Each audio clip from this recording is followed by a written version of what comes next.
Basically agriculture sector जो है वो बहुत इंपॉर्टेंट एक चीज़ है पाकिस्तान के लिए। अलबत्ता हुकूमत और काश्तकार और किसान का जो बीच में एक टसल रहती है, एक हमेशा से एक मसले मसाइल रहते हैं, उसके ऊपर एक तो आप बयान करें कि करंटली आपका जो आप जिसको आप रिप्रेजेंट करते हैं, जो किसान इत्तेहाद काउंसिल है, उनका क्या मौक़िफ़ है उसके अंदर। नंबर टू कि गंदम का जो क्राइसिस जैसे मैंने मेंशन किया, लास्ट ईयर एक बहुत बड़ा क्राइसिस हुआ था, इस दफ़ा हमें क्या लग रहा है कि बात किस तरफ जा रही है?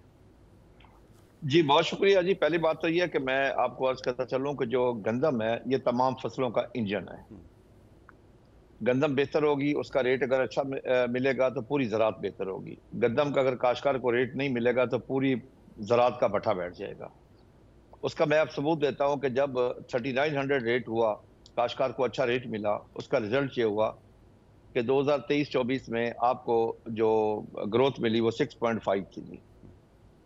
जब आपको हमें रेट ना मिला पिछले साल, तो हमारी जो ग्रोथ है वो इस वक्त जो एंड मार्च तक आई है वो 1.1 है जी।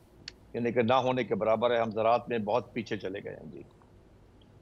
पिछले साल काश्तकार को तकरीबन 1000 रुपए फी मन लॉस हुआ, जो कि 1000 अरब बनता है। इस दफा जो है वो तकरीबन जो हमें नुकसान नजर आ रहा है वो तकरीबन 1500 रुपए फी मन नजर आ रहा है, जो 1500 अरब रुपए बनेगा, जो काश्तकार की जेब से निकाला जाएगा और जबरदस्ती निकाला जाएगा। देखिए, दो चीजें होती हैं जी। एक है कि सपोर्ट प्राइस दें। अगर हुकूमत सपोर्ट प्राइस नहीं देती तो फिर ये होता है कि उसको मार्केट फोर्सेस पे छोड़ा जाता है। यहाँ पे ना सपोर्ट प्राइस दी जा रही है, ना मार्केट फोर्सेस पे छोड़ा जा रहा है जी। 8 अगस्त को एक डायरेक्टर फूड ने नोटिफिकेशन किया। उसने रेट तय कर दी है 3900 की बजाय उसने मुख्तलिफ अजला में, किसी में 2600, किसी में 2650, किसी में 2650 रेट तय हुआ कर दिया, नोटिफिकेशन कर दिया। और इनलीगल था वो नोटिफिकेशन के। इससे ऊपर जो भी काश्तकार सेल करेगा उसके खिलाफ पर्चा दर्ज होगा, और वो पर्चे दर्ज हुए, जो कि टोटली गैर कानूनी काम था। मेरा एक सवाल है हुकूमत वक्त से कि काश्तकार से सस्ती गंदम लेके उसकी कास्ट ऑफ प्रोडक्शन भी उसको ना मिले, और वो किसको दी जा रही है? एक बहरिया टाउन के रहने वाले को, एक गुलबर्ग के रहने वाले को, एक मॉडल टाउन के रहने वाले को, एक 5 स्टार होटल में खाना खाने वाले को। यानी कि अमीर तरीन लोगों को वो सब्सिडी गरीब काश्तकार से जबरदस्ती लेके दी जा रही है, और ज़राअत का बेड़ा गर्क हो रहा है जी। मैं आपके इस प्लेटफॉर्म पे बड़े इंपॉर्टेंट फिगर देना चाहता हूं आज, जो इस वक्त तक किसी ने प्रेजेंट नहीं किया है।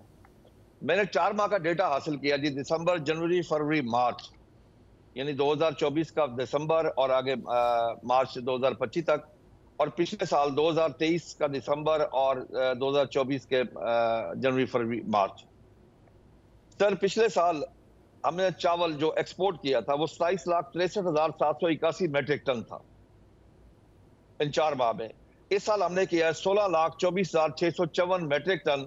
42% हमारी एक्सपोर्ट चावल की कम हुई है जी। अब हम मक्की को ले लेते हैं जी। पिछले साल हमने 6,19,240 मेट्रिक टन एक्सपोर्ट की थी इन 4 माह में। इस साल हमने जो एक्सपोर्ट किया है वो 78,470 मेट्रिक टन है। 87% हमारी एक्सपोर्ट पे मक्की में कमी आई है जी। अब किन्नू पे आ जाए। किन्नू पिछले साल हमने एक्सपोर्ट की थी इन 4 माह में, वो 2,90,783 मेट्रिक टन थी। इस दफा जो हमने की है वो 1,44,304 मेट्रिक टन है। ये तकरीबन 50% कमी आ गई जी। प्याज में हमने पिछले साल जो किया था वो 1,62,724 मेट्रिक टन था। इस दफा 82,191 मेट्रिक टन है। 50% ये भी कमी है। सुर्ख मिर्च हमने पिछले साल जो एक्सपोर्ट की थी वो 9122 मेट्रिक टन था। इस दफा 878 मेट्रिक टन है। 91% कमी आई है। अब इंपोर्ट की तरफ आ जाता है। इंपोर्ट में मुझे सिर्फ जो डेटा मिला है वो है कॉटन का।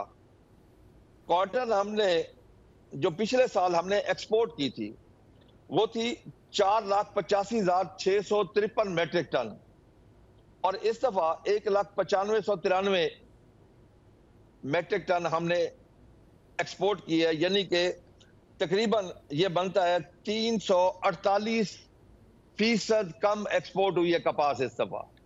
हम कहां जा रहे हैं जी? जब इंपोर्ट एक्सपोर्ट का डेफिसिट इतना बढ़ जाएगा, एक ज़रूरी मुल्क होने के बावजूद हम कपास में पीछे चले गए। हमारी चावल की एक्सपोर्ट कम होगी, मक्की की एक्सपोर्ट कम होगी, हमारी टोटल जो एक्सपोर्ट में सॉरी इंपोर्ट ज्यादा हो गई और एक्सपोर्ट में कमी आ गई। अब कॉटन की हमने इंपोर्ट बढ़ा दी है। हमने 348% हमने कॉटन की इंपोर्ट ज्यादा की है। तो क्या हम ज़रूरी मुल्क हैं इस वक्त? सब्सक्राइब करें और बेल दबाएं ताकि कोई खबर रह न जाए।